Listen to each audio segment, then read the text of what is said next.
सबसे पहले मैं रुख रुद्र प्रताप जी का करूंगी। रुद्र प्रताप जी, आपको पूरा सियासी ड्रामा देखकर क्या समझ में आ रहा है? त्याग का चोला या त्याग का पक्का पेंट डेंट पर, क्या कहेंगे? देखिए, अभी तो कुछ कहना बड़ा मुश्किल लग रहा है। कारण क्या है कि केजरीवाल जी जो कह रहे हैं वो कर दें, ये भी बहुत बड़ा मुश्किल मुझे लगता है। क्योंकि अगर वो कल इस्तीफा नहीं दे सकते हैं, वो कल ये भी कह सकते हैं कि जनता ने मुझे कहा कि नहीं आप इस्तीफा दीजिए, 20 लोग मुझसे मिलने आए, इतने लोगों के कॉल आए कि नहीं आप बहुत ईमानदार हैं, आपको इस्तीफा नहीं देना चाहिए। ये मुझे इसकी भी संभावना है, क्योंकि उनका जो मीडिया सेंसेशन का जो एक चस्का है वो बहुत बड़ा है। दूसरी तरफ क्या है कि उसके साथ साथ अगर ये होता है कि अगर वो इस्तीफा भी देने जा रहे हैं, अब उनकी कंडीशन दो हो जाती हैं। क्योंकि अब तक जितने लोगों ने भी किसी और को मुख्यमंत्री बनाया है उनके लिए गले की हड्डी बने हैं। आपने देखा होगा नीतीश जी ने बनाया था और सोरेन जी ने बनाया था। दूसरी चीज़, अब उनके पास ऑप्शन बनती है सुनीता केजरीवाल। अगर वो सुनीता केजरीवाल को बना देते हैं तो अब वही चीज़ हो गई कि आप जिस राजनीति को खत्म करने के लिए आए थे, अब आप उसी राजनीति के ढर्रे पर चल रहे हैं। तो ये पूरा जो आपका सियासी ड्रामा आप कह सकते हैं वो दिखाई दे रहा है इसमें मुझे।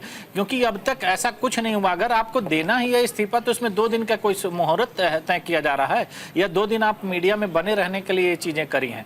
तो ये मुझे पूरी तरह से पॉलिटिकल स्टंट दिखाई दे रहा है, जिसमें वो इस चीज़ को चाहते हैं कि 2 दिन मीडिया कवरेज मेरे ऊपर रहे, सेंसेशन बना रहे, लोग हम पे चर्चा करें, और ये जो उनकी जेल वाली इमेज है उसमें थोड़े से उनको राहत मिले कि वो फिर एक बार लाइमलाइट में आ जाए। क्योंकि काफ़ी समय से आपने देखा होगा कि सुर्खियों में अरविंद केजरीवाल खुद नहीं रहे थे, क्योंकि जेल में जब से गए हैं तब से वो कम दिखाई दिए, या कुछ बातें हुई लेकिन उसको मीडिया ने उस तरह से नहीं लिया। मतलब ठंडे माहौल को थोड़ा सा सेंसेशनल किया जाए, जी, गर्म करने की कोशिश है। क्योंकि जैसे आपने देखा होगा जब वो पेरोल पर निकले थे चुनाव प्रचार में, तब भी उनके जो कुछ कटाक्ष कमेंट ऐसे थे कि जो मीडिया में बने रहने के लिए ही काफ़ी होते थे, और ऐसा कुछ था नहीं।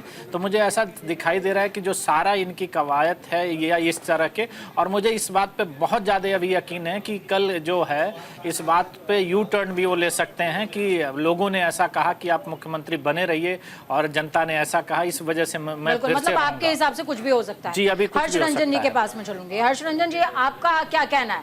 किस तरीके से आप इस पूरे कह सकते हैं कि घटनाक्रम को देखते हैं, जिस दौरान अरविंद केजरीवाल बाहर आए, उसके बाद उन्होंने ऐलान किया, ऐलान के बाद कई घंटों का समय बीत चुका है, अभी भी पब्लिक डोमेन में कई सारे नाम हैं, फाइनल कुछ होता नजर नहीं आ रहा है, बैठक हालांकि चल रही है, सौरभ भारद्वाज से लेकर आतिशी तक कई नाम सामने हैं, लेकिन बुलबुले की तरह। देखिए, जो भी हमारे साथी पैनलिस्ट बोल रहे हैं या जो चर्चाएं आम हैं वो बिल्कुल सही है।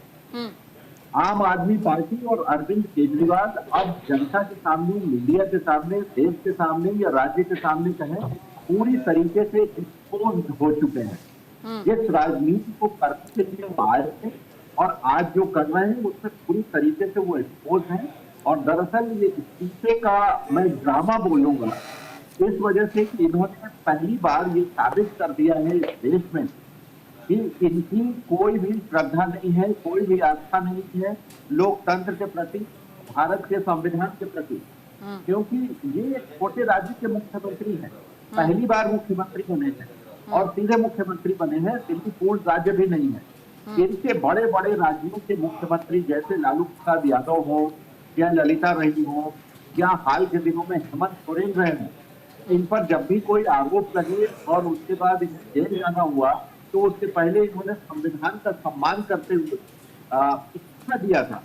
ये बात अलग, वो आरोप नहीं गलत है, वो अलग बात है। आरोप लग गए और आपको जेल जाने की नौबत आती तो कोई भी इस देश में ऐसा नहीं था तो कर रहा, चाहे ललिता बड़े राज्य मुख्यमंत्री थी।